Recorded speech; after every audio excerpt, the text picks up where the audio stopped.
Patancheru BRS MLA Gudem Mahipal Reddy ఆయన సోదరుడు Madhusudan Reddy mining వ్యవహారంలో ప్రభుత్వానికి 39 కోట్ల నష్టం చేకూర్చినట్టు ఎన్ఫోర్స్మెంట్ డైరెక్టరేట్ అధికారులు గుర్తించారు.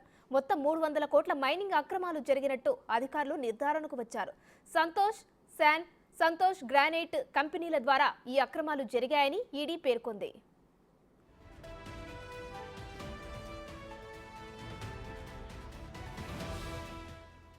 మైనింగ్ పేరుతో పెద్ద ఎత్తున అక్రమాలకు పాల్పడిన మహిపాల్ రెడ్డి సోదరుల నివాసాల్లో సోదాల సమయంలో ఈడీ 19 లక్షల నగదు గుర్తించింది. సోదాలకు సంబంధించి ఓ ప్రకటన విడుదల చేసింది. మనీ లాండరింగ్, హవాలా నేపథ్యంలో సోదాలు నిర్వహించినట్టు తెలిపింది.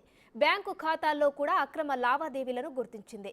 అక్రమ మార్గంలో డబ్బు మొత్తాన్ని స్థిరాస్తి రంగంలో పెట్టుబడులు పెట్టారని ఈడీ వివరించింది. బినామీ పేర్లతో లావాదేవీలను గుర్తించామని, మరికొన్ని బ్యాంకు లాకర్లను తెరవాల్సి ఉందని అధికారులు పేర్కొన్నారు. మహిపాల్ రెడ్డి సోదరులకు పలువురు బినామీలుగా ఉన్నట్టు దర్యాప్తులో తేలిందని తెలిపారు.